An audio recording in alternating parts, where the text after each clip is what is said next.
medios audiovisuales. Entonces, este tipo de iniciativas, esta charla a través de estos medios nos fascina porque va en consonancia con el objeto de Sisme Salud, que fue creada precisamente para eso, para acercar la salud mental a toda la sociedad aprovechando las nuevas tecnologías y los medios audiovisuales.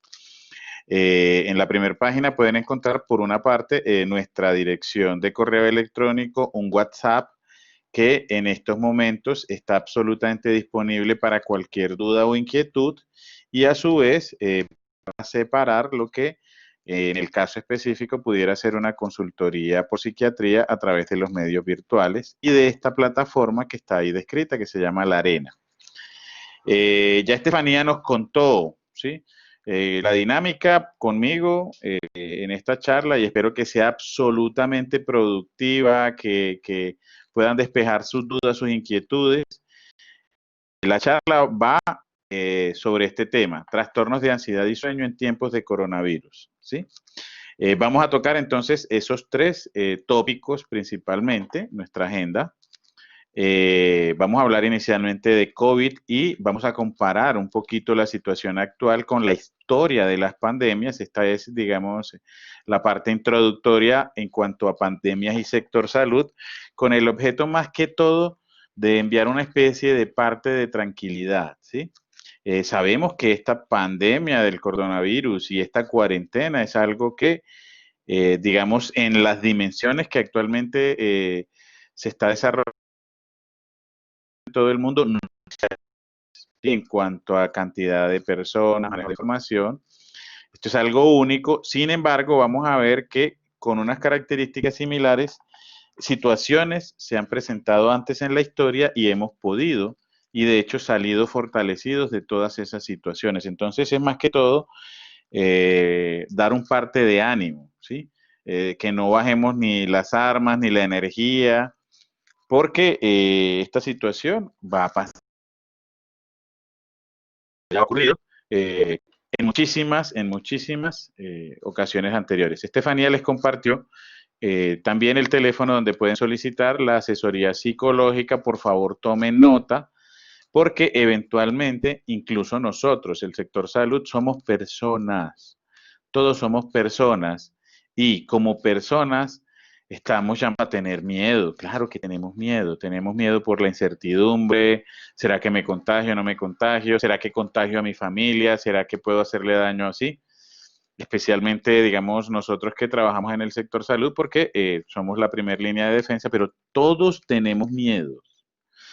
En estos momentos yo estoy trabajando como asesor de la Organización Panamericana de la Salud y la Organización de la Salud, y me toca entender un poco la información de primera línea y les cuento que todos estamos llenos de preocupaciones, ¿sí? Desde el profesional con maestrías, doctorados, ¿sí? Hasta el auxiliar. Todo el sector salud está lleno de preocupaciones y miedo. Nosotros no somos inmunes a esa situación. Bueno, voy a apagar mi cámara para que el internet funcione un poquito mejor y la dinámica va a ser la siguiente. Voy a ir tocando estos temas en este orden, el COVID, y hacer como un rápido pasón a la situación actual, a las pandemias y lo que hemos logrado desde el sector salud. Luego vamos a hablar un poquito de lo que es la ansiedad en general y el pánico en particular como una de las situaciones más frecuentes que más nos afectan. Vamos a hablar del estrés y vamos a hablar de unas recomendaciones para manejar tanto la ansiedad, el pánico y el estrés. Y finalmente vamos a tratar de definir cuándo esas ansiedad, pánico y estrés definitivamente con estas estrategias no pudieron lograr un control y en qué momento terapia de expertos, sea de psicología, que como les mencionaba Estefanía, ya les mandó el teléfono de contacto y a su disposición estoy como psiquiatra para cualquier tipo de acompañamiento. Entonces, excúsenme, voy a apagar mi cámara para que se mejore la calidad de la transmisión y no tengamos interrupciones. Bueno, cualquier pregunta, por favor, inmediatamente me la hacen al chat y voy a tratar de resolverla. Ojalá sea muy dinámico, muy participativo, resolvamos cualquier tipo de inquietud, así sea o parezca la más absurda o la más rara o la más ilógica, nada va a tener de absurdo, de raro o de ilógico porque vuelvo y les reitero, esta situación, como la están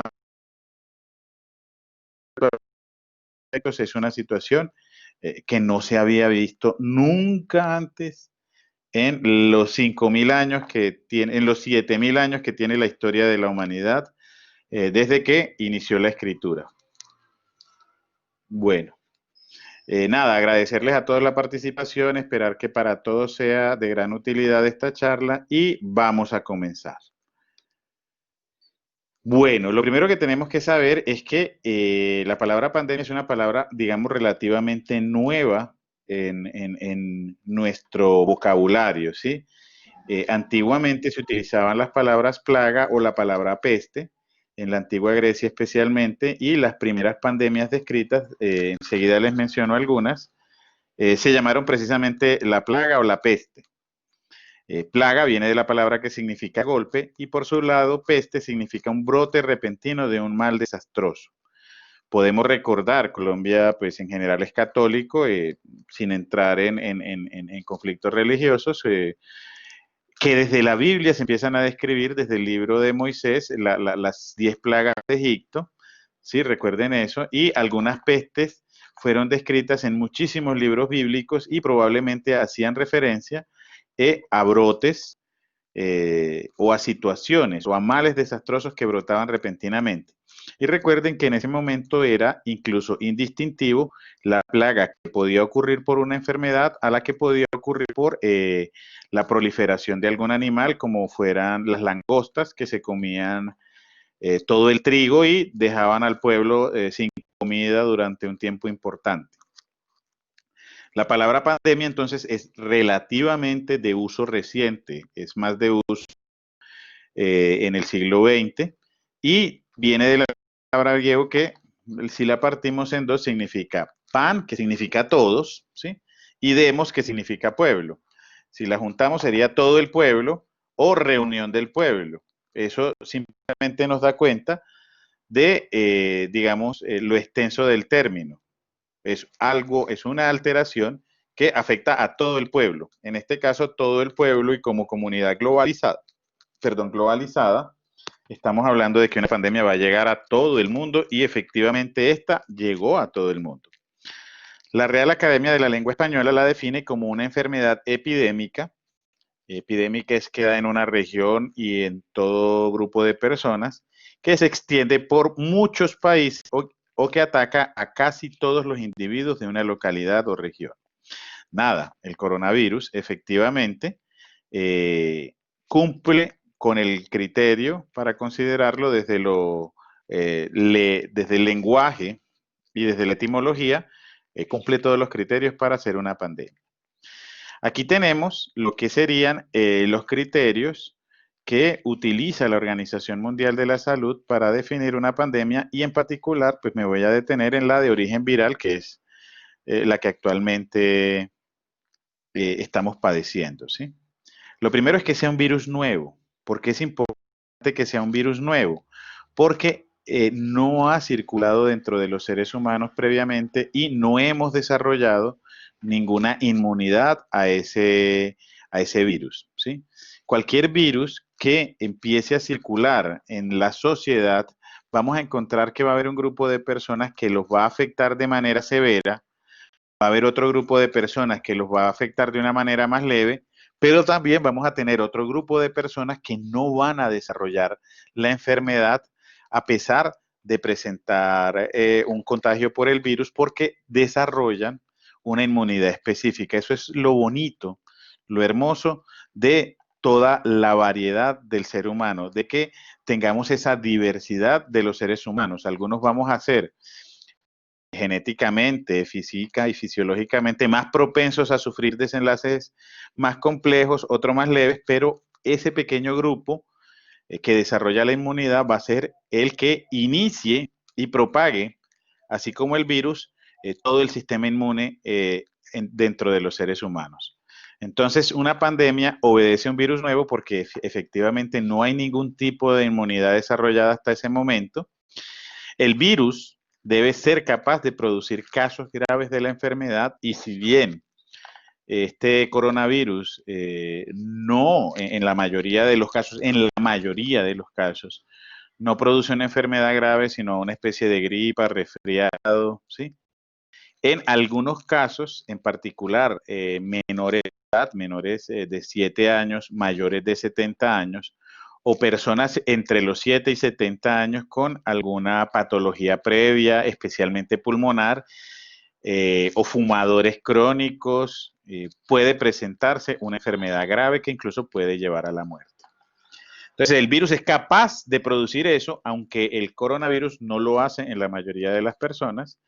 Y por último, él debe ser capaz de transmitirse de persona a persona de una manera eficaz.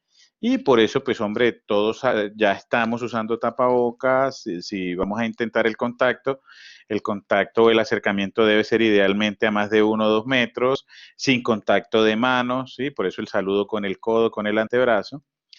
Y todas las medidas que ya ustedes conocen, secundarias al aislamiento preventivo y a la cuarentena por el coronavirus. Recuerden, cualquier pregunta me la pueden ir haciendo al chat, y voy a estar pendiente. Sí, la resuelvo inmediatamente, pero en estos momentos no hay ninguna pregunta, estaba revisando, excúsenme. ¿Qué sabemos del COVID? Y esta diapositiva busca efectivamente enfrentarla a la diapositiva que viene. Entonces, me parece muy interesante que hagamos un pequeño resumen de lo que sabemos hasta el momento, o de cómo fue este desarrollo o este reconocimiento del coronavirus como una pandemia. Miren, los primeros casos lo reporta esta pequeña comunidad de Wuhan, una provincia al sur de China.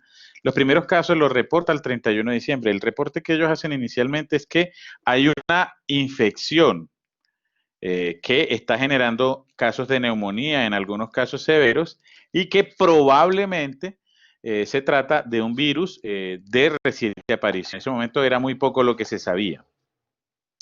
El 31 ellos informan a la OMS el 4 de enero verifica y presenta un informe en redes sobre efectivamente casos nuevos de una neumonía probablemente causada por un germen. En ese momento no se tenía claro que fuese un virus, de reciente aparición, ¿sí? Ya para el 10 de enero, la OMS realiza el informe técnico para el manejo y la gestión de casos. O sea, ya en 10 días, la OMS empieza a hacer recomendaciones específicas sobre el aislamiento, sobre la detección, los síntomas, y especialmente sobre la protección del personal de salud a la hora de exponerse en estos casos. O sea, usar buena protección, usar el tapabocas, etcétera, el lavado de manos. O sea, ya en solo 10 días habían indicaciones claras de cómo manejar esto desde el sector salud. El 12 de enero ya se tenía una secuencia del virus. Lastimosamente, así como las tecnologías en salud iban avanzando, el virus también. Ya para el 13 se reportó el primer caso fuera de China. El 22 de enero se demostró transmisión en humanos, o sea, se encontró el segundo criterio. Y para el 30 de enero ya la OMS declara emergencia de salud pública de interés internacional. Esto es casi que una alerta roja antes de declarar la pandemia. Se organiza un grupo de expertos en conjunto de diferentes países, van hasta China, hacen una investigación, y finalmente el 11 de marzo la OMS caracteriza esto como pandemia, y a partir de ahí empezó la cuarentena en todo el mundo. Hoy en día, pues este es el mapa del COVID para el 30 de abril. Sí, vemos que prácticamente todos los países del mundo están afectados, algunos más que otros. ¿Sí? Colombia, digamos, de cierto modo, empezó de manera temprana todas las medidas, por lo cual probablemente sea la razón por la que no se presentan o no se ven tantos casos. El objeto de la cuarentena, compañeros, ¿cuál es? Para que la podamos entender y podemos replicarla. Mire, si no hubiera cuarentena, ven ustedes que se generaría el pico grande de casos, la línea roja que ven en este cuadro, y el sector salud estaría completamente desbordado. O sea, si no hacemos la cuarentena, el de casos sería tan alto y en un nivel tan rápido que el sistema de salud se saturaría y tendríamos muchísimo más desenlaces fatales. Casos obviamente vamos a presentar porque es, digamos, necesario que se presenten casos para generar la inmunidad desde nosotros. Y por eso la idea de la cuarentena es que al no salir ese pico que se ve aquí en la gráfica en rojo, se disminuye de tal manera que los casos que se presenten, el sistema de salud se los logre contener, no se sature y podamos generar inmunidad simultáneamente, pero manejar los casos de tal manera que en su mayoría no generen casos fatales. Esa es la sencilla lógica de esta cuarentena. Y les mencioné esa cronología para mencionarles esta, ¿sí? La gran pandemia o la gran pandemia de la historia es la que reconocemos como peste negra. Tuvo el pico más alto en la Edad Media y les cuento, mató 30-40% de la población del mundo conocido. O sea, se podían contar hasta 10.000 muertos por día en todo el mundo. Es una cifra absolutamente escandalosa. Pero si bien tuvo el mayor pico en la Edad Media, la primera vez que se presentó fue hace 1500 años. Sí, entre el 540 y el 560. El segundo pico y el pico más que tuvo, lo tuvo en 1347. Ahí fue donde se empezó a utilizar esto de la cuarentena o el aislamiento preventivo como manejo. Y solo hasta 1894 se vino a descubrir cuál fue el germen. Y finalmente, un tratamiento efectivo, hoy en día esta enfermedad o no existe o no es tan grave o la persona rápidamente puede acceder al tratamiento. El tratamiento solo estuvo disponible a mitad de los años 1950. Entonces, nos demoramos 1500 años para, bueno, nos demoramos más o menos 1000 años, 1300 años para descubrir qué lo causaba. En este caso lo hicimos en 10 días. Y nos demoramos años para descubrir un tratamiento efectivo. Estamos probablemente a 6 meses de encontrar un tratamiento efectivo. Entonces, eso nos da cuenta de algo positivo y es que el sector salud nos ha permitido, con todo lo que conocemos, sabemos y hacemos, evitar que esto sea peor y más dificultoso. Listo. Esta es una imagen de una de las primeras pandemias ocurrida 500 años a Cristo. Cuando hablamos de ansiedad, ¿qué tenemos? Ánimo con las preguntas, listo. Los trastornos de ansiedad puede uno pensar que las alteraciones emocionales más frecuentes, el imaginario colectivo nos lleva a pensar que son la depresión. No, señores. Los trastornos de ansiedad son de lejos los diagnósticos de alteración emocional más frecuente en todo el mundo, ¿sí? En todo el mundo la ansiedad es muchísimo más frecuente. Yo normalmente a los estudiantes para traducir estos datos estadísticos les digo, mire, por cada 40 pacientes o 40 personas con ansiedad, podemos encontrar 20 personas y solo una persona con esquizofrenia, que es la enfermedad grave o más compleja que caracteriza al quehacer en psiquiatría. La ansiedad, jóvenes, es 40, o sea, 40% de prevalencia.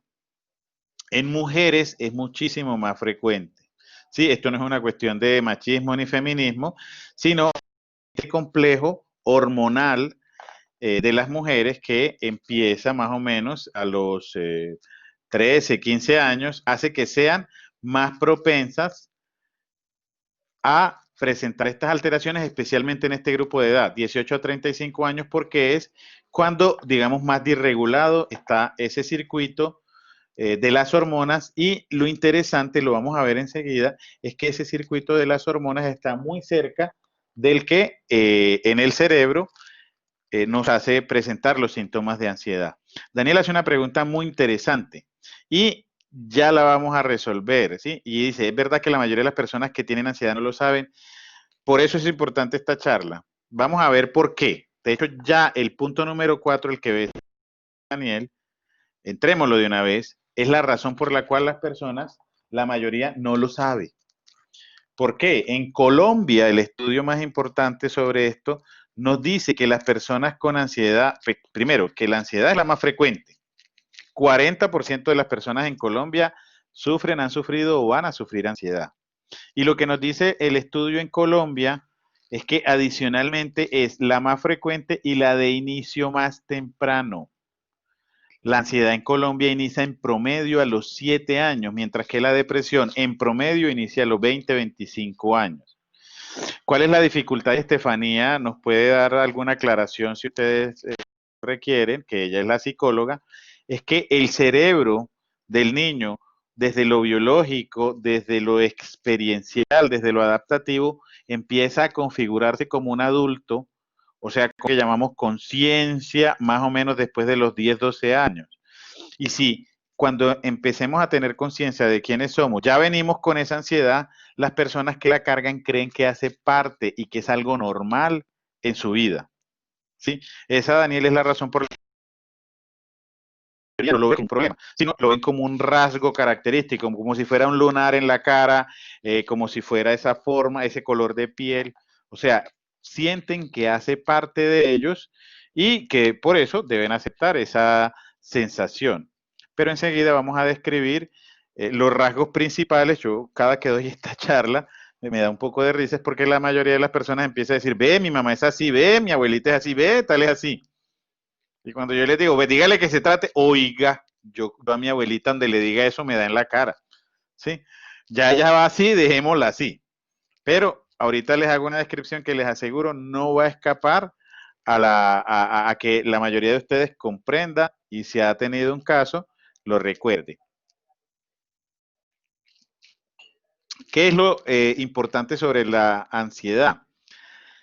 Que para desmontar mitos, creencias, nosotros utilizamos dos términos, el miedo y la ansiedad. Normalmente nosotros consideramos que la ansiedad es buena y el miedo es malo. No, técnicamente el miedo es una reacción emocional normal y cuando esa reacción emocional normal se altera es cuando aparece lo que llamamos ansiedad. Listo. Aquí hay unos datos. 20% de las personas han sufrido alguna crisis de ansiedad en la vida. Esas serían las llamadas crisis de pánico. En Medellín, un estudio muy juicioso que se hizo en el 2010 en la ciudad de Medellín, encontró que 45%, casi que uno de cada dos, ha tenido o va a tener en algún momento alguna alteración de ansiedad. Y lastimosamente, 2 de 3 son mujeres, uno suele ser un hombre. Aquí es muy importante que podamos entender la diferencia entre miedo y ansiedad. Ese es un dato clave, es un conocimiento clave. Quiero que entiendan que el miedo, como lo entendemos nosotros, es una reacción emocional básica y normal. ¿Cómo así? Una reacción es algo que uno no piensa, ¿sí? Es el cuerpo simplemente respondiendo automáticamente a un estímulo externo. El ejemplo que yo más doy para entender reacciones, me estoy tomando un tinto. El vaso que me lo estoy tomando es de metal y no me doy cuenta que me lo volvieron a llenar con un tinto hirviendo. Estoy distraído hablando la conferencia de ansiedad y pánico, mi mano se extiende a coger el vaso y mi mano, al sentir que ese vaso está absolutamente caliente, yo no lo tengo que pensar, la mano suelta el vaso. ¿Sí? Eso es una reacción. Listo. O sea, es algo automático, uno no lo piensa, ocurre en menos de un segundo y está respondiendo a un estímulo externo para protegernos de algo. El miedo es una reacción emocional, básica, primitiva y automática que responde a una amenaza directa o, en resumen, jóvenes, a un peligro. Listo. Cuando estamos en peligro, automáticamente hay un circuito en el cerebro que dispara la reacción de miedo. Y como les mencionaba hace un momento, ese circuito está muy cerca del que en las mujeres controla las hormonas. Por eso, por esa continuidad, por esas alteraciones hormonales, alteraciones hormonales normales que empieza a presentar la mujer en la adolescencia, obviamente para desarrollar su capacidad reproductiva, es que en ese momento es más propenso en ellas que se disparen los niveles, no que inicie, recuerden que en Colombia inicia a los 7 años, pero sí es más propenso que es ahí donde empiecen a dispararse las reacciones emocionales o la ansiedad severa. Ahorita vamos a detallar un poquito cómo se da la reacción del miedo. Cuando esa reacción, por la razón que sea, vamos a ver algunas en un momento, se altera, o sea, cuando ese miedo, y esta es la clave de los trastornos de ansiedad, cuando ese miedo se presenta en situaciones que no generen peligro o de manera excesiva comparada con el peligro, estamos, en resumen, ante un trastorno de ansiedad. ¿Listo? Cuando sintamos miedo excesivo a situaciones que no son peligrosas. La típica mujer que pega el grito cuando ve una cucaracha y se va para la silla y arma la laraca en la casa, o un gatito, ¿sí? Una típica reacción de ansiedad. O cuando ese miedo se prolonga mucho en el tiempo. Tengo miedo, es que me atracaron y tengo un susto, me pucha, salgo a la calle, todos me miran feo, siento que me persiguen. Bueno, ¿y cuándo te atracaron? No, pues eso fue hace como 20 años. Pues jóvenes, estamos ante un trastorno de ansiedad. Listo. Samuel nos pregunta, ¿los padres pueden transmitir tal alteraciones a los hijos? Samuel, hay una conjunción, listo. Los trastornos de ansiedad son, así como la depresión, los que tienen más un componente que nosotros llamamos psicosocial. ¿Sí? O sea, en resumen, tu respuesta es sí. Listo. Tienen un componente genético que equivale más o menos un 30, le voy a escribir acá, 30% genético. O sea, los papás le heredamos a nuestros chicos la posibilidad en un 30%. Listo, en un 30% hay una parte de la herencia. Pero, Samuel, que es importante, que ya nos lo mencionaba Daniel, como la persona sufre ansiedad, no lo sabe. Típicamente el papá o la mamá sufre ansiedad y no lo sabe.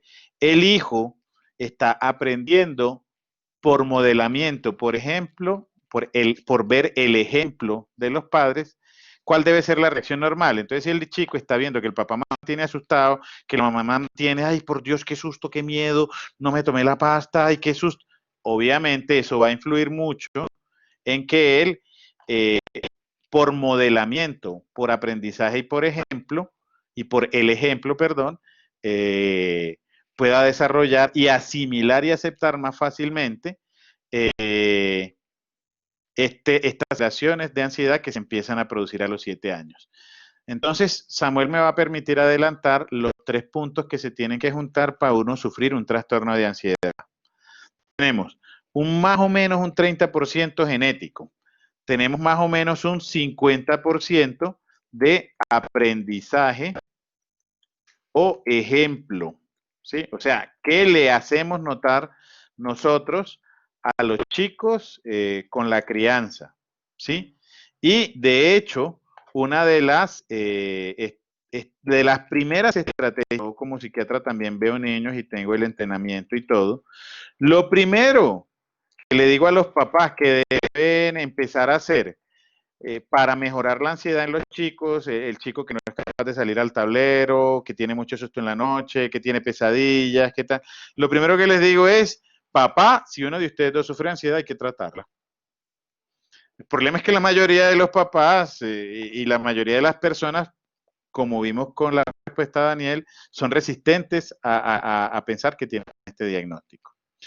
Diana, ya enseguida vamos a ver unas estrategias. Listo. Y de hecho, Diana, pues te adelanto un poco, parece que con esos dos datos que nos dices, taquicardia y molestias estomacales, estamos ante crisis de pánico.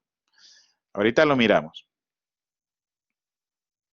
Ah, no, es que, Daniel, ya vamos a entender cómo hay Daniel nos pregunta que si estas enfermedades físicas también se asocian a lo mental y empieza la preocupación a cualquier otro tipo de cosas. Efectivamente, es que esta es una de las alteraciones que llama muchísimo y por eso Estefanía volvió a colocarles el teléfono de contacto para atención psicológica.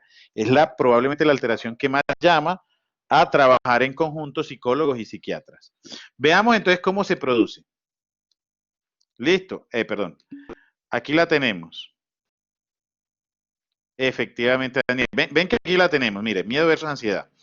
Resulta que en esta imagen está ese pequeño circuito del cerebro.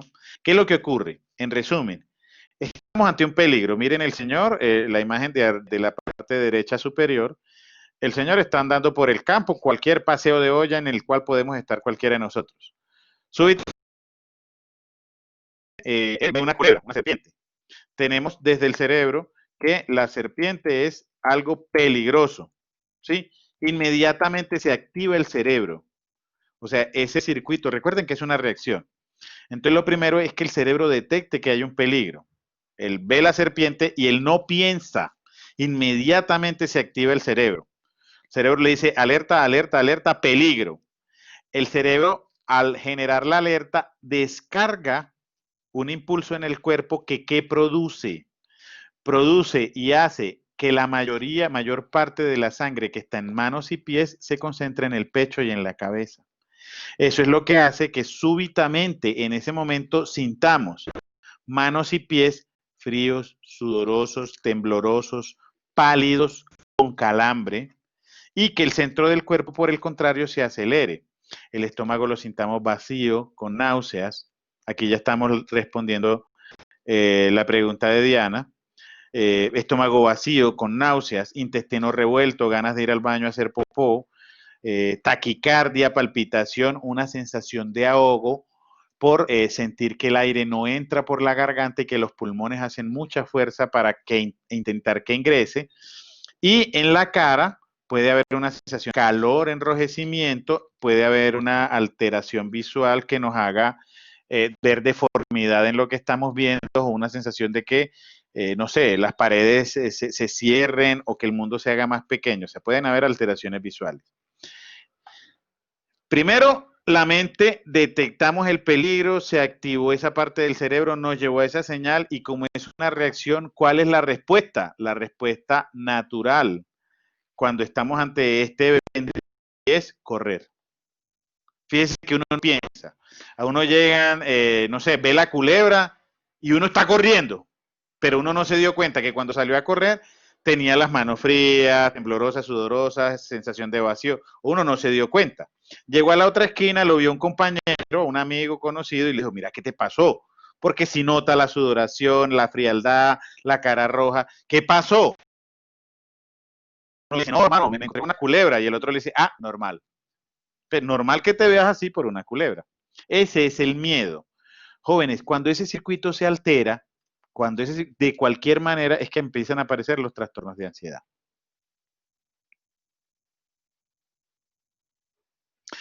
Juan David, mira, no es que necesariamente, esos son porcentajes aleatorios, ¿sí? O sea, 50% no es suficiente, o sea, aprender de la ansiedad no es suficiente, ¿sí? Se requieren en general las tres situaciones. Primero, la vulnerabilidad, o sea, tener herencia genética.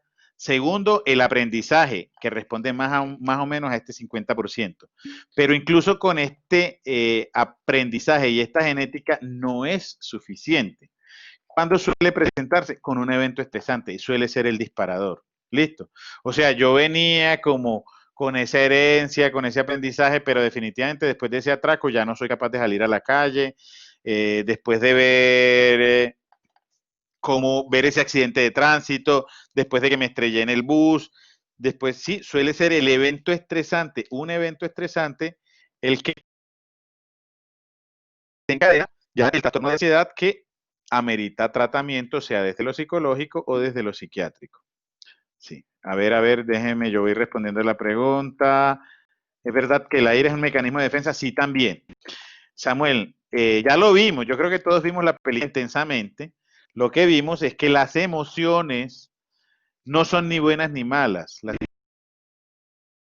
emociones de manera natural nos van a ayudar a responder a algo. ¿Sí? La ira es un mecanismo de defensa, absolutamente. El miedo es un mecanismo de defensa. La tristeza es un mecanismo también de todos. Todos funcionan como mecanismos. ¿Qué es lo que pasa, Samuel? Que cuando esa emoción se desborda, cualquiera que sea, es donde empiezan las alteraciones. ¿Sí? Si se nos desborda la tristeza, se convierte en depresión. Si nos desborda el miedo, se convierte en ansiedad. Si se nos desborda la ira, se nos puede convertir en un problema de conducta, etcétera. ¿Sí? Ay, Juan David, muy bien. Esa pregunta me fascina. Él me dice, hay casos donde las personas se quedan quietas. Juan David, esa es ya una alteración. De hecho, es una de las alteraciones más complejas en la ansiedad porque eso no es normal. Piensa que no es normal que que tu cerebro active todo un sistema, que tu cuerpo se dispare de una manera activa para quedarse quieto esperando que la culebra lo muerda. Eso no es normal. Normalmente esas personas tienen una alteración que nosotros conocemos como disociación. O sea, es cuando el este circuito está, digamos, tan hiperactivo o tan saturado que no es capaz de responder. Pero eso no es normal. Lo normal es que uno, ante un peligro, corra. Listo. Lo normal es que uno, ante un peligro, fíjate, uno de los ejemplos que yo doy más frecuentemente, o sea, a la chica, lastimosamente por lo que sea, la van a abusar tres tipos gigantísimos. Hombre, los tipos la van a abusar, pero ella no se queda quieta esperando. Los araña, pelea, les da puños, de tal manera que en las uñas quedan las huellas del delincuente y después lo cogen. Pero uno no se suele quedar quieto ante una, o sea, no es lo normal, no es lo normal quedarse uno quieto ante un evento estresante. Ya vamos, Tania, a explicar mucho eso. Listo. Juan David, ¿esto por qué sucede? Por una inmadurez del sistema. Este sistema de miedo no es un con el que nacemos. ¿Qué sé yo? Nos fuimos de paseo a Tailandia. Obviamente eso ahora en coronavirus no lo podemos hacer. Nos fuimos de paseo a Tailandia y a orillas del mar vimos una luz resplandeciente y una especie de animalillo de hermosos colores que se nos da por tocar, pero el campesino tailandés nos dice, ojo que esa vaina es más venenosa. Listo. ¿Qué pasa? Que los estímulos de miedo los aprendemos. Por eso el miedo, aunque es una de las reacciones emocionales básicas, se desarrolla. Uno no nace aprendiendo qué es lo que tiene miedo. Uno, dentro de su aprendizaje normal, va desde la parte psicológica reconociendo esos miedos. Como profesional de la salud, miren uno de los ejemplos que también yo doy. Alguien llegaron y por alguna razón le pegaron una puñalada en el pecho. Resulta que esa puñalada en el pecho solo dejó un puntico y ese puntico está con muy poquita sangre. Ustedes no lo van a entender, pero para uno como médico eso es una vaina gravísima. Porque significa que pudo perforar el pulmón y puede llegar a un colapso pulmonar. O sea, algo que a ojo de buen cubero, a un ojo rápido, no es peligroso para nosotros los médicos, es una señal de alto peligro. Por el contrario, a este pelado, este adolescente joven, lo descalabraron, o sea, le hicieron una herida en la cabeza, el cráneo, el cuero cabelludo sangra muchísimo. Entonces él tuvo una herida en el cuero cabelludo, está bañado en sangre, la gente dice, por Dios se murió, pero uno llega, revisa, se da cuenta que el hueso del cerebro, que el cráneo está bien y todo, y uno sabe que eso no es tan peligroso como la herida en el pulmón.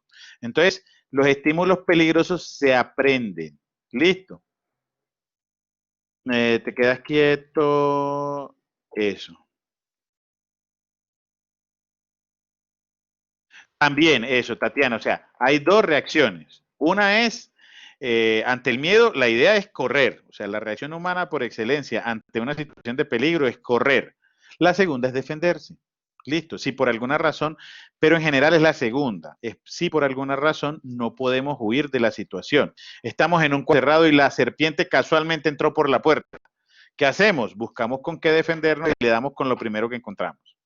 Listo. Sí, no. Por eso es muy importante, Juan David, que independiente de la situación, el quedarse quieto no es una respuesta normal. Listo. No es una respuesta normal. La disautonomía, María, y yo, esa es una opinión más personal que, digamos, oficial de mi gremio o de algún estudio o algo. Después de mucho estudiar el asunto, yo llevo 7 años dando esta cátedra de ansiedad. Para mí la disautonomía, a menos que sea realmente algo, una alteración cardiovascular, una arritmia o algo así, es una forma física de un trastorno de ansiedad. De hecho, fíjate que en la mayoría de las disautonomías o no mandan tratamiento o el tratamiento que mandan son medicamentos psiquiátricos. Entonces la disautonomía para mí hace parte, junto con el colon irritable, la mayoría de las migrañas y del vértigo, la mayoría de la fibromialgia, son una forma física de presentar la ansiedad. Listo. Ya, Paula, vamos a presentar una gráfica muy... No, no, Camilo, tranquilo que ya yo le pedí permiso a Estefanía y Estefanía nos dijo que podíamos irnos hasta las 12, porque yo sabía, no vamos ni en la mitad de la exposición, pero yo sabía y le había dicho que esta exposición genera mucha cantidad de preguntas. No se preocupen que las voy a resolver. Paula, la tuya la voy a dejar en el tintero porque esa es precisamente la transición al siguiente tema. ¿Cómo los trastornos de ansiedad nos alteran el sueño? Listo. Y ahí van también las indicaciones. Entonces esa no te la voy a resolver ya, sino que espero te pueda ser resuelta durante la exposición. Sandra, mil gracias por tu pregunta. Resulta que para adelantarse, porque ustedes ya se han adelantado en las preguntas, los trastornos de ansiedad son probablemente los trastornos que más predisposición realizan alteraciones somáticas. Listo. En los niños, ojo, no la desencadenan, ellos no originan enfermedades físicas, pero sí aumentan en personas predispuestas la presentación y la intensidad de la enfermedad. Entonces, para irnos adelantando, la ansiedad en los niños se asocia a aumento en crisis de asma, alergia, rinitis y dermatitis. En las mujeres jóvenes, adolescentes, estos periodos menstruales con esos cambios donde no se le aguanta ni el perro ni el gato en la casa porque o se pone muy irritable y brava, que el novio o la pareja dice, está en los días, o es la lloradera que le da esos 5 o 6 días antes de que empiece el ciclo menstrual. En las personas de más edad, migraña, ya les adelanté, migraña, vértigo, colon irritable, fibromialgia, la disautonomía que se relaciona a aumento en la frecuencia e intensidad de síntomas de esas enfermedades. No la genera, la aumenta en personas predispuestas. Y lo curioso, Sandra, es que esa es la razón por la cual las personas consultan. Y que finalmente el médico termina desgastado mandándola al psiquiatra. Entonces la persona llegó, no sé, con la migraña. No le sirvió lo uno, no le sirvió lo otro, no le sirvió lo otro. Y dijo, yo ya no me aguanto esta señora o este señor. Me lo mandó al psiquiatra y resulta que era una ansiedad. Tatiana menciona que si la ira desbordada ante cualquier tipo de situación puede considerarse ansiedad. Vamos a ver enseguida cómo la ansiedad genera un fenómeno reactivo de ira. Bueno, de hecho, Tatiana, lo voy a mencionar ya. Cuando uno tiene ansiedad o miedo, qué sé yo, tengo miedo a engordarme, un típico miedo. Tengo miedo a engordarme, ese miedo me aborda, me aplasta, me de todo, ese miedo va rumiándome, entonces cada que como empiezo a mirar, no me sirvieron pollo con cuerito, por Dios, es muy rico, tengo hambre, lo quiero probar, pero no puedo. Fíjense que eso va acumulando emociones. ¿Y qué pasa? Que en un momento la persona explota en reacción de ira y dice, pucha, ¿cómo así que no me puedo comer lo que me dé la gana? No puedo ser yo por este miedo, se come el pollo entero. Entonces, la ansiedad no manejada va a generar reacciones de ira, de irritabilidad desbordante. El papá que suele ser el niño porque empieza, papi, ¿sí? Juan David, no, el T del trastorno por déficit de atención es otra alteración biológica, muy biológica, completamente diferente. ¿Qué es lo que pasa? Que los dos se parecen, ¿sí? Porque pueden generar inatención. Y por otro lado, perdón, trastornos de alimentación, sí, absolutamente. Claro, el ejemplo que estaba explicando, la persona tiene miedo a engordarse, entonces deja de comer, pero tiene explosiones de lo que llamamos atracones. El atracón, perdón, no lo anoté. Atracón es una ingesta, o sea, se comió todo, se comió Él no comía, viene 2 días sin comer, rechazando. De pronto llegó y se comió el pollo entero y un paquete de pan tajado y 20 sándwiches y 10 huevos.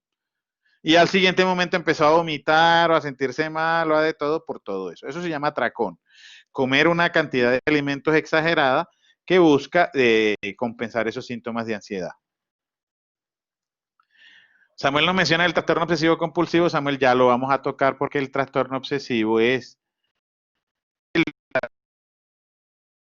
más severo que hay. Le adelanto a Samuel la pregunta, es tan severo, que el último sistema de clasificación en psiquiatría lo puso solito y aparte. Bueno, la mayoría de las preguntas que ya quedan por responder son sobre tratamiento, entonces avancemos. Miren los componentes de la ansiedad. Uno es el pensamiento, o sea, el pensamiento o la mente. Reconozco un peligro. Si reconozco un peligro, mi cuerpo reacciona desde lo físico, ¿sí? El circuito del cerebro reacciona, mi cuerpo reacciona con todo lo que les dije y mi conducta, mi respuesta es correr, defenderme y un caso que no es normal, quedarme pasmado. Aquí hay un tipo de ansiedad. Miren, ¿cuál es la situación? Tengo un examen, entonces inmediatamente el pensamiento a esta persona con ansiedad le dice, no voy a hacer capaz, lo vas a perder, no estudies porque lo vas a perder, Pensamiento fisiológico o cuerpo empieza a sentir sudoración, taquicardia, frío en las manos, sensación de vacío en el estómago, ¿sí? ¿Y cuál es la respuesta? O empieza a manejarlo de manera indirecta, comer, fumar, brotes de ira, de irritabilidad, listo. O sea, este es un conjunto de síntomas que confluyen en todo lo que llamamos ansiedad. Ansiedad no solo es pensar, no solo es sentir y no solo es hacer, es el conjunto de las tres. Más o menos uno que otro, pero suele juntarse las tres. Aquí están los principales trastornos de ansiedad, ¿cierto? Entonces, desde pequeños tenemos las fobias, chicos, compañeros jóvenes, es el trastorno de ansiedad más frecuente. 70% de las personas le tenemos miedo a algo. Miedo a las cucarachas, miedo a la lluvia y a los truenos, miedo a dormir con la ventana abierta, miedo así. Todos tenemos, 70% de cada 10 personas tienen miedo a algo. Esas alteraciones no se manejan con medicamentos.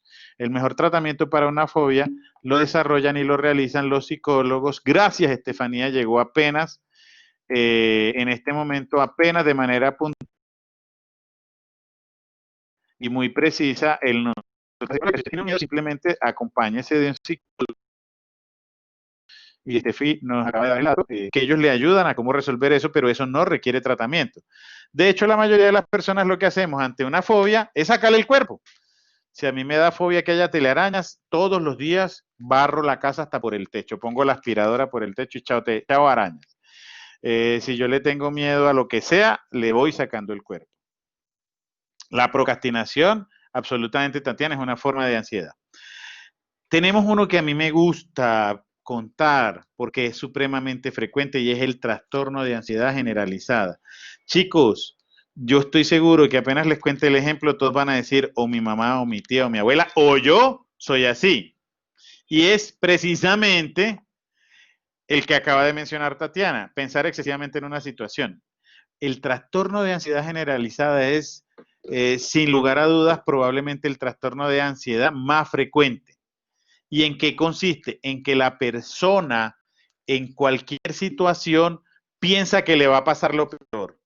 Entonces esa es la típica mamá que dice, ay, no salgan, algo malo va a pasar, tengo un pálpito, ay, no me tomé la pasta, lo esperé, no pegué el ojo en toda la noche, llámenme 4 veces, ¿sí?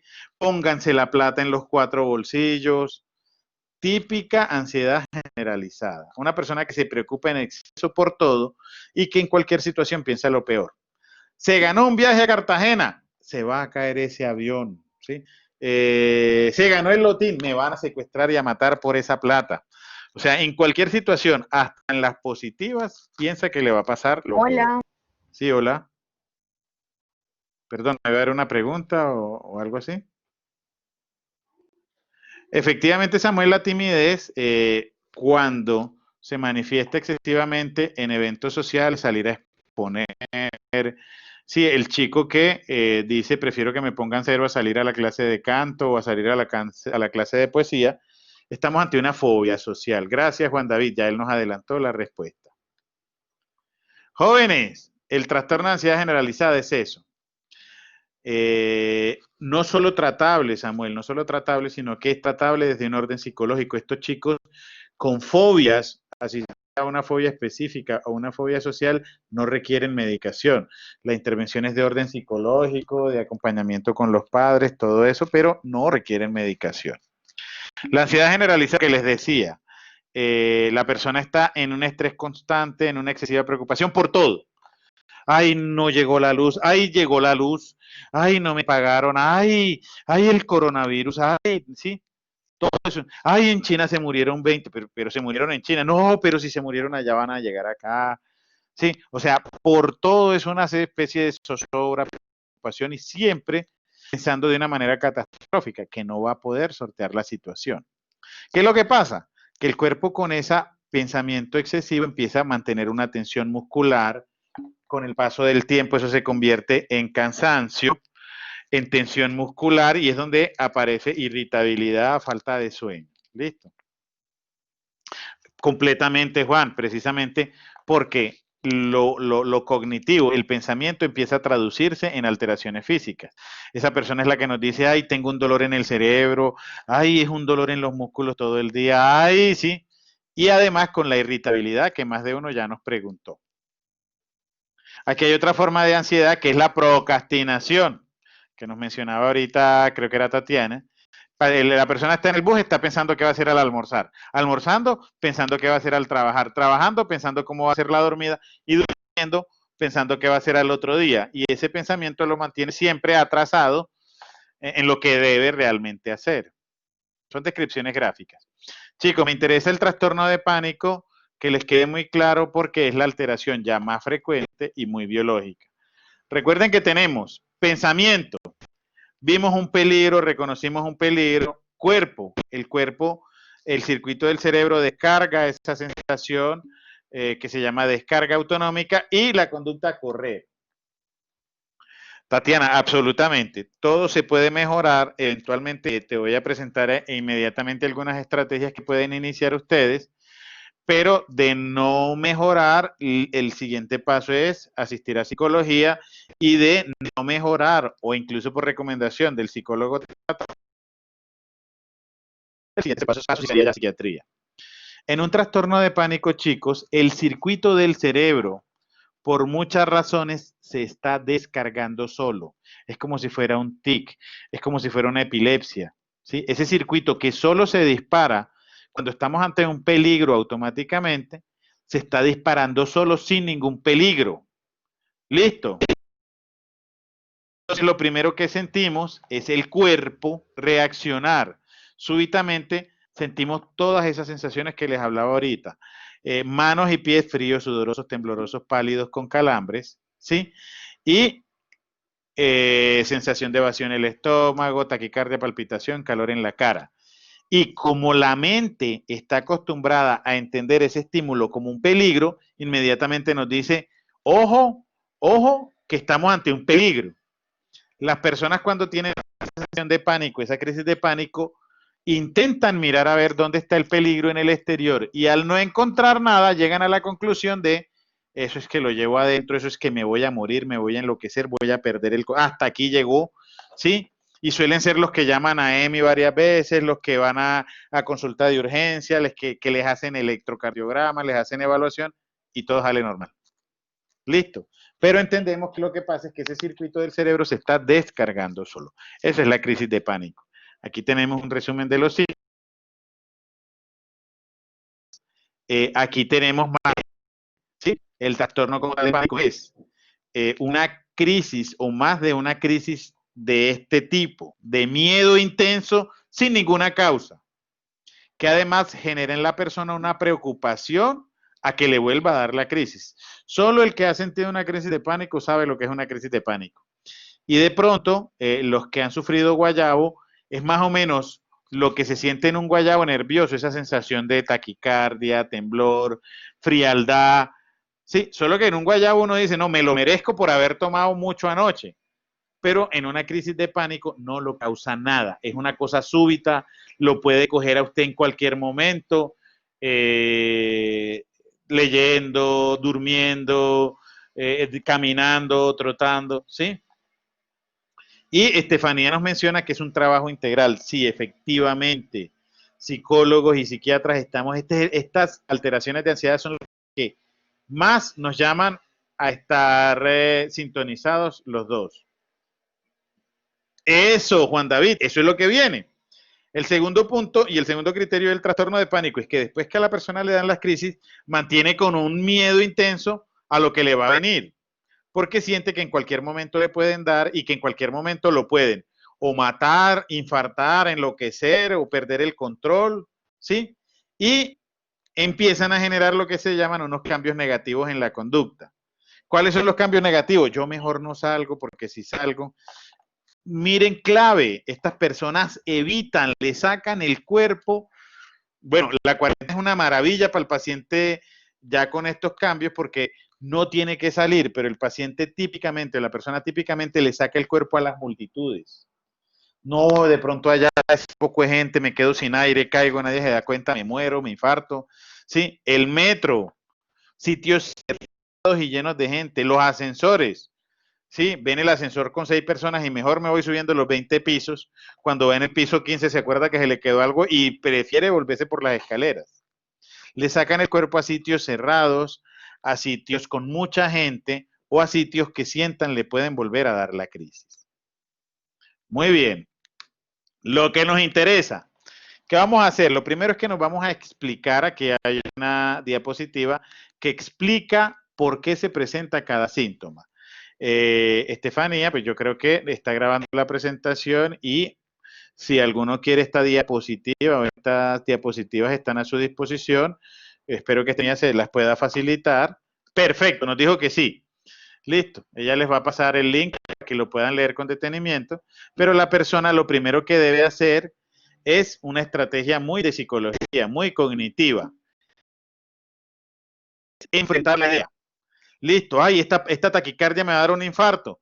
Nada, empieces a decir, no, la taquicardia es porque el corazón se acelera, porque aquí está escrito. Ay, no, es que a mí lo que me preocupa es el calambre y la frialdad porque eso es como un derrame. No, el calambre y la frialdad ocurre por o sea, contrarrestar ese pensamiento automático, ¿sí? Y ahí están las principales síntomas que generan alteración. La taquicardia, ay, me va a dar un infarto. La asfixia, me voy a ahogar. Los calambres, tengo un derrame. El sudoración frío, el calor, aquí voy a quedar. Las distorsiones, me voy a enloquecer. Y aquí tienen la forma o la idea o lo que realmente está ocurriendo en el cuerpo para que ustedes lo contrarresten. Segunda estrategia, súper importante, en los momentos de una crisis de ansiedad o pánico, respiración. Lo que ocurre cuando tenemos una crisis automáticamente es empezar a hiperventilar. Listo, eso lo que hace es aumentar la intensidad de la crisis y el tiempo en que ocurre la crisis. Entonces, en ese momento vamos a intentar, nos vamos a colocar la mano en el estómago, vamos a inspirar hasta que sentamos que la mano se nos levanta. Vamos a parar, contamos 3 segundos y soltamos. 1, 2, 3. 1, 2, 3. 1, 2, 3. Listo. Y esto va a permitir que la crisis baje en intensidad y disminuya en el tiempo. Yo sé que es muy difícil aquí decir fácil, pero en una crisis es complicado, pero la idea es irlo practicando cuando no tengan la crisis. Siguiente, fortalecer esa mente, ¿sí? Primero, como estas personas con crisis de ansiedad y de pánico son ya con un rasgo ansioso, perfeccionistas, todo a mi manera, todo tiene que ser perfecto, ¿sí? Deben aceptar que todo no se puede controlar, es lo primero, todo no lo puedo controlar, esto me está dando, me puede dar en cualquier momento, debo estar preparado.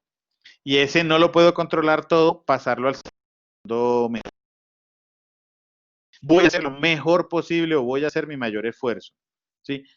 La idea no es decirse, no voy a permitir que esto vuelva a pasar, eso es una mentira y el cerebro funciona ahí. Puede que vuelva a pasar. Lo que se deben decir en cada situación es voy a dar mi mejor esfuerzo, voy a intentar las estrategias que me dijeron, voy a intentar pensar lo contrario, voy a intentar los ejercicios de respiración. Jóvenes, mantener una actitud positiva, intentar contrarrestar esa catástrofe. Hombre, siento, el típico ejemplo que les doy, siento que me vigilan por el computador. Hombre, ¿será que yo sí soy tan importante como para que me vigilen? De pronto están vigilando al presidente o a toda esta gente, pero ¿será que a mí sí? ¿Sí? Listo. Y aprenda a reconocerlo. O sea, ¿qué es lo que le genera a usted la dificultad? ¿Qué es lo que le genera a usted la crisis? ¿Qué le genera a usted el malestar? En el cuerpo, las reglas básicas de la vida y de un cuerpo sano. Primero, chao, alcohol, cafeína, sustancias psicoactivas o bebidas negras.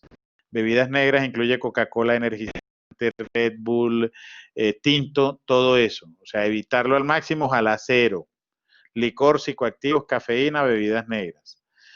La comida balanceada, que involucra las 3 comidas grandes y 3 comidas, 3 algos, de tal manera que cada 3 horas estemos comiendo algo y eso mantenga el metabolismo. No falta el que me pregunta, ay doctora, si me voy a poner un gordo. No, hombre, yo no le estoy diciendo que se coma en el algo un chicharrón. En la mañana, por ejemplo, un algo muy bueno, una manzana. Es una fruta, tiene vitaminas, nutrientes y además es tan estimulante como un café, como un tinto, o sea, activa tanto como un tinto, sin el efecto, digamos, negativo en el cerebro. Por la tarde, como hace un banano y antes de acostar, un vasito de leche, una galletica. Tatiana, completamente, ¿sí?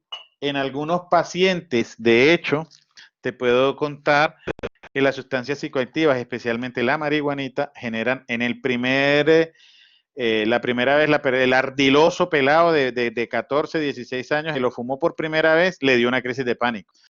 Bueno, positivo, porque una crisis de pánico en esa situación hace que este chico en la vida vuelva a probar drogas, pero le alteró probablemente el cerebro de una manera en que requiera un tratamiento farmacológico.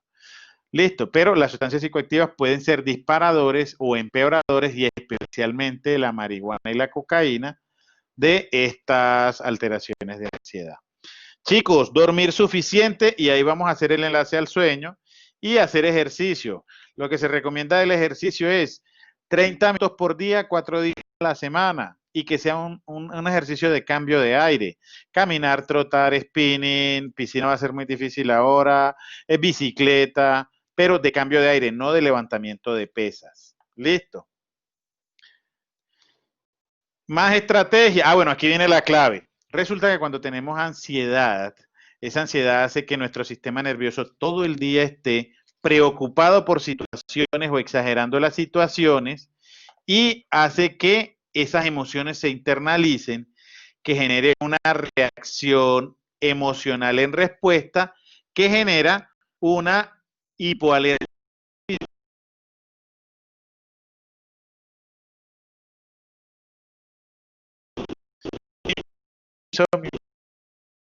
y no empieza a pensar en uno en el otro y le pueden dar una, dos, tres sin conciliar el sueño. ¿Sí? Entonces, aquí viene en directa entre ansiedad y sueño. Uno es que más el de conciliación que llamamos no puede dormir es la ansiedad. Sí, mira, resulta que la ansiedad se da, y aquí porque somos vulnerables, estamos expuestos a un estrés. El estresor actualmente es simplemente en el COVID, la incertidumbre de la situación. El estresor se soluciona políticamente y esas necesidades de afrontamiento los entonces empieza a tener una preocupación excesiva en el día y un estrés interno y genera en el cerebro alerta una, bueno, estoy tratando de hablar paso, pero no sé qué es Hola, hola, me avisan si de pronto puede mejorar, pero listo. Se entrecorta, mejoró, listo. Entonces lo que les decía, tenemos un evento estresante, en este caso el coronavirus, la incertidumbre, el aislamiento. Somos personas vulnerables por ese 30% genético. Generamos estrategias que no nos van bien y eso lleva a que mantengamos todo el día preocupados por cosas que no deben preocuparnos. Esa preocupación se internaliza y el cerebro reactiva emocionalmente y especialmente en la noche y genera que fisiológicamente empiece a aparecer un insomnio en el cual nos acostamos y no somos capaces de dormir, el cerebro sigue trabajando en la noche. Listo, perfecto. Y no genera el insomnio. De allí los problemas de sueño relacionados a la edad. ¿Qué sabemos? Que a menor edad más necesidad de sueño porque a menor edad el cerebro quiere alimentarse más. ¿Y de qué manera se alimenta el sueño, el cerebro? De sueño. El sueño es demasiado importante porque es el alimento del cerebro y es durante el sueño que consolidamos memoria. Mensaje clave para ustedes que son estudiantes, no se le ocurra trasnochar estudiando para el examen a las 6 de la mañana porque le va a ir súper. Estudie todo lo que pueda y el día anterior duerma 8 a 10 horas y le va a ir mucho mejor en el examen porque en esas 8 a 10 horas el cerebro le va a guardar la memoria de todo lo que estudió. Listo. Por eso es que el bebé prácticamente duerme 20 horas porque el cerebro está creciendo. El preescolar puede dormir hasta 12 horas porque el cerebro un poquito más crecido todavía requiere alimento. El adulto, el niño mayor, adolescente, adulto, niño mayor, adolescente más o menos 10 horas, el adulto más o menos 8 y el anciano más o menos 6. Listo, es lo mínimo que se requiere para un sueño efectivo. Y reglas importantes del sueño, esta, supremamente, el sueño es lo que alimenta y repone el cerebro y depende de la luz. Afortunadamente estamos en Colombia, país del trópico, en el cual tenemos 12 horas de día, 12 horas de noche. Es lo más, ¿qué les digo yo? Salomónico ahí. O sea, somos los que menos tenemos problemas por la luz. Pero también influye la temperatura, las hormonas, el ejercicio. Y en ese ritmo normal hay dos periodos en los cuales está más prendido el sistema de alerta y aprendizaje. 8 de la mañana, 8 a 10 de la mañana es la hora ideal para estudiar. Y el segundo momento ideal en el día para estudiar y aprender mejor, 3 y media, 5 y media. Listo. De tal manera que si vamos a tomar una siesta, esta siesta, el mejor horario en el día va a ser entre 1 y media y 2 y media. Recomendaciones, que esa siesta entre 1 y media y 2 y media no sea mayor de 30 minutos. ¿Sí? Nunca, nunca lo que más daña el sueño normal anoche es dormir la siesta entre las 3 y media y las 5 y media. Recuerden que a esa hora es el segundo momento en que el cerebro está más preparado para aprender, o sea, más activo. Idealmente nunca, ni café, ni té, ni alcohol, ni nada de esto, ojalá nunca. Sí, obviamente, porque un cafecito no se le niega a nadie, ojalá entonces nunca después de las 2 de la tarde, porque eso puede afectar el sueño. En la noche que la cena sea suave y que no estemos después de 2 horas de haber cenado, para que esto tampoco interfiera. Evitar ejercicio físico, deporte, después también de las 3 de la tarde. Ojalá el horario de sueño sea regular para que nuestro cerebro se empiece a adaptar. Y jóvenes, la cama va a servir para dos cosas. Una es dormir y la otra ya ustedes saben para qué es. De resto, nada de leer, nada de computador, nada de tablet. Ojalá televisión en la pieza no, ¿sí? Yo eso fue una de las cosas que más peleé con mi esposa, que me dijo, ay, qué rico el televisorcito este en la pieza. Yo, televisión en la pieza no va a haber, porque es que la cama no es para ver televisión. Y un ritual para acostarse, se pegan un pequeño baño, toman agüita tibia, leche tibia, musiquita suave, 5 o 10 minutos y a dormir. Jóvenes, Por último, ¿cuándo medicamento, cuándo psicoterapia? Ya hicieron todo lo anterior, no fue capaz. ¿Cuándo recomendamos tratamiento físico y médico? La recomendación es sencilla, cuando el cerebro deje. O sea, cuando ese síntoma de ansiedad sobrepase el pensamiento o la emoción y empiece a generarle taquicardias, dolores de cabeza, náuseas o vómitos. O sea, cuando empiecen a aparecer síntomas físicos, es hora de pasar a medicamentos. Listo, pero primero agotemos los anteriores, reglas de la vida, estrategias específicas e idealmente psicoterapia. Tatiana, la fluoxetina es muy bueno, pero lo primero que te tengo que decir es que no nos automediquemos, ¿sí? Nosotros contamos afortunadamente para tratar la ansiedad al menos con 20 medicamentos diferentes y cada uno, digamos, depende, edad, sexo, cuadro clínico, condiciones externas, ¿sí? Pero tanto la fluoxetina como la sertralina son pues son medicamentos para la ansiedad, pero reitero, van a depender muchísimo de edad, sexo y cuadro clínico. ¿Qué es lo que debemos saber? Y por eso esta diapositiva. Si vamos a típicamente, miren normalidad.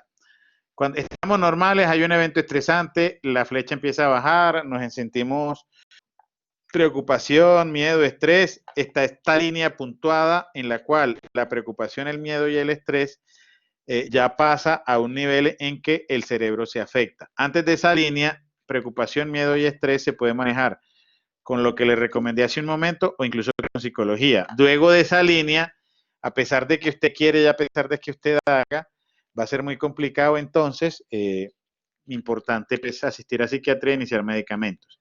En el punto más bajo, en el punto más severo, usted inicia el medicamento y ¿qué tenemos que saber? Fluoxetina, sertralina o cualquier medicamento para esto, va a empezar a hacer efecto a los 15 días, no inmediatamente. Por ahí en un mes lo saca usted de la línea punteada y a la normalidad lo devuelve más o menos en 2 meses. O sea, un medicamento para manejar esto no hace efecto antes de 2 meses. Listo. Primer punto. Y segundo punto, piensen que el cerebro tiene memoria o que el tratamiento o este tipo de tratamientos es como un tratamiento de ortodoncia, me gusta usar ese ejemplo. Su cerebro se torció, el medicamento psiquiátrico lo endereza en 2 meses, pero luego de enderezarlo necesita mantener un retenedor. Y ese retenedor, chicos, luego de mejorar completamente en esos 2 meses, es mantener ese medicamento por 1 año estando bien. Ojo que eso es lo chocante y eso es lo que ha generado, digamos, muchísimas dificultades para el manejo. La mayoría de las personas se sienten bien a los 2 meses, mejor, paran el tratamiento. A los 4, 6, 8 meses vuelve y les da. Y ya es más complicado mejorarla. O sea, si usted no va a ser juicioso con el medicamento, entonces mejor no lo tome. Pero si realmente lo va a iniciar, recuerde que luego que lo mejore, que usted diga me siento 80% bien, empiece a contar 1 año de tratamiento tomándolo estando bien. Es aquí en el punto donde, en resumen, lo que les decía ahorita, mientras el cuerpo no se afecte, pueden usar todas las estrategias anteriores, asistir a psicología. Estefanía ya les mandó el número varias veces. Pero si definitivamente ya consultaron y les mandaron medicamentos, sean juiciosos y puntuales porque el tratamiento dura 1 año, aunque usted esté muy bien desde los primeros meses. ¿Qué ha pasado? Que como estos primeros 2 meses la persona no va a mejorar, mandamos tranquilizantes. Antes, hace tiempo atrás, esos tranquilizantes eran potencialmente adictivos y era el problema que teníamos en psiquiatría. El paciente se tomaba el medicamento que le mejoraba y no sentía nada, pero se tomaba el tranquilizante y se sentía muy bien. ¿Qué hacía? Dejaban de tomar el medicamento y seguían solo con el tranquilizante. Y terminaban pegados en una adicción. Afortunadamente, hace un par de años, 2 a 4 años, ya disponemos de medicamentos tranquilizantes que no son adictivos. Pero la idea es combinar este tranquilizante con el medicamento que lo va a curar los primeros 2 meses y cuando esté bien, seguir solo con el que lo estabilizó y lo mejoró. Se puede lograr éxito. Mire, el tratamiento psicológico, Tatiana, En los casos donde no se ha afectado el cuerpo, son muy efectivos y muy buenos, especialmente en estos trastornos de ansiedad. ¿Sí? Aquí les voy dejando la página de los datos, las 3 páginas. Nuestro correo electrónico, el WhatsApp en el que pueden solicitar cita o evaluación por psiquiatría, o si prefieren directamente la plataforma, es una plataforma, larena.com.co, es una plataforma habilitada con todos los estándares de calidad y habilitación para realizar consulta online de psiquiatría y psicología a su disposición. Listo. Exactamente, Daniel, es aceptarlo. Luego que uno lo acepta, rápidamente va a mejorar. Los médicos, en teoría, están capacitados, pero no todos, porque lo mismo que pasa con la población general pasa con muchos médicos. Y es que no creen que la psiquiatría haga parte de la medicina y por lo tanto no la estudian bien. Pero a mí esto me apasionaba desde la medicina. Y cuando fui rural, bueno, hice un internado especial, o sea, rotaciones especiales en psiquiatría. Y cuando estuve en el rural, empezaba el manejo de los pacientes, los mandaba al psiquiatra, también manejados que varias veces me mandaron felicitación y más de uno me sugirió, estudie psiquiatría, que usted está como bien para esta vaina. Entonces, si es un médico que sepa y que sea bien juicioso, no va a haber problema. Y si él ve que no le va bien, pues rápidamente lo manda al psiquiatra. Juan David, lo de ser constantes tiene que ver con lo que les expliqué. Todos los medicamentos, Mariana, ofrecen o presentan efectos secundarios, Mariana y Tatiana. Por eso les estoy diciendo, la idea no es automedicarse. Disponemos de 20 medicamentos diferentes para esto. La fluoxetina y la sertralina son los que están en el POS, los que inicialmente usamos, pero no son los únicos.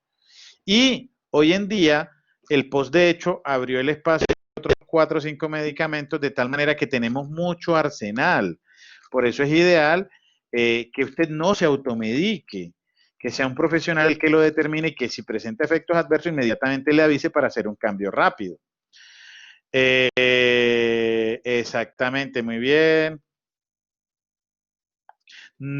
Tatiana, no, las sustancias psicoactivas, un arma de doble filo. Las sustancias psicoactivas, todas en general, calman el malestar que se siente con la ansiedad, con la depresión, lo calman durante el efecto o incluso por menos tiempo. Qué sé yo, esta persona sufre mucha ansiedad o está muy deprimido, se fuma el porro de marihuana, está 2 a 4 horas más o menos tranquilo, pero cuando el efecto pasa, la sensación es peor. ¿Por qué? Porque desgastan los pocos neurotransmisores que tiene en el cerebro. Daniel, ganas, moral, conocimiento, juicio y asociarse o tener un buen psiquiatra de confianza. No, no, Daniel, no, Samuel, no necesitamos drogarla. Te cuento que yo hoy en día llevo una cantidad de pacientes que incluso laboran, ejecutivos de alto funcionamiento, y están laborando, ¿sí? Están trabajando y no se interfiere. Lo que les decía hace un momento, los nuevos tranquilizantes no solo no son adictivos, sino que permiten controlar las emociones sin generar ni somnolencia, ni embotamiento, ni falta de memoria. Pero recuerden que los medicamentos son lo último. Primera línea, las estrategias que ya vieron, técnicas de respiración, las reglas de la vida, ¿sí? Segundo momento, mejorar el sueño y todo lo que mencionamos de higiene de sueño. Nada que funciona ahí. Tercer momento, vamos a consultar. Estefanía nos vuelve a enviar los datos. Y tercer momento, si definitivamente ya no, psiquiatría. Listo. Pero fíjense que es un abordaje lógico, progresivo, que no es medicalizante, ¿sí? Muchos pacientes, incluso con dormir bien, con mejorar un poco y seguir estas reglas que mencionamos aquí, mejoran todo, ¿sí? Sin necesidad de medicamento. Listo. Y además de mejorar, empiezan a generar cambios en su vida. ¿Cierto? Este trabajo me estresa mucho, yo prefiero menos plata, pero más tranquilidad, ¿sí? Y así. Bueno, Estefanía les va a enviar la grabación, por eso es importante que se inscriban. Eh, Los que quieran buscar ayuda, les vuelvo y les reitero, aquí está Estefanía, ya les di el teléfono de las citas psicológicas de asesoría en este WhatsApp que está en la diapositiva, pueden enviar anónimamente. Listo, yo soy Napoleón Bonaparte, necesito, sí, no importa, y le colocan anónimo. Quisiera tener esta inquietud, esta duda, ¿sí? Y se las ayudamos a resolver con muchísimo gusto. Si no, al correo. Y si definitivamente usted dice, no, yo prefiero de pronto ya, pero recuerden ir en orden. Implementen las estrategias que les conté. Si no, molesten a Estefanía, que yo estoy seguro que no es ninguna molestia para ella. Ella está ahí. Es su trabajo, su pasión y está en la disposición más grande para atenderlos y acompañarlos. Ah, mire, aquí nos está contestando. Y nada, yo espero, primero les agradezco porque nos llevamos media horita más. Espero haber resuelto la mayoría de las inquietudes, espero de corazón que les haya servido, que todas las personas que se sientan afectadas empiecen a movilizar estos 3 recursos, estrategias para cuidarme yo, las 8 horas de sueño, el deporte, ya nos dieron permiso para salir a hacer deporte, entonces caminar por la cuadra, trotar si no estamos acostumbrados, sí, las comidas 3 grandes, 3 pequeñas, ahí están todas las indicaciones. Si no, llamen a Estefanía y ya Estefanía les dice, no, esto se me está saliendo de las manos, usted como que requiere, escríbanos a nosotros, al WhatsApp, al correo, o como les dije, está la plataforma disponible para cualquier tipo de consulta ya de psiquiatría online. Mil y mil gracias, estoy a su disposición y sí, sí, sobre el 9. Gracias, 319-228-8288. Sin ese 9, se me fue un 9 ahí, qué vergüenza con ustedes. 319-228-8288 es un WhatsApp en el cual puede ser anónimo, listo. Como les digo, usted diga, escuché la charla de Uniminuto, tengo esta pregunta, listo. Ana María, Estefanía nos ha enviado para que ingresen y anoten su asistencia. Estefanía, mil y mil gracias por la invitación y espero poder acompañarlos en un futuro con el tema que les interese. Estoy a su disposición como profesional, CISME como institución está a su disposición y nuestros contactos también están a su disposición. Gabriel, Mil gracias. a ti muchísimas gracias, gracias por este excelente espacio de formación, de conocimiento y bueno, esperamos que ustedes asistentes hayan disfrutado y aprovechado al máximo esta conferencia que bajo la alianza que tenemos con CISME les haya pues servido. Damos las gracias y los esperamos en futuras conferencias que vamos a tener con otras entidades y seguimos con la alianza con CISME. Muchas gracias a todos y esperemos seguir vinculados con ustedes de manera virtual. No estamos lejos, sino distantes nomás un poquito. Muchas gracias. Feliz tarde para todos, feliz almuerzo, buen provecho.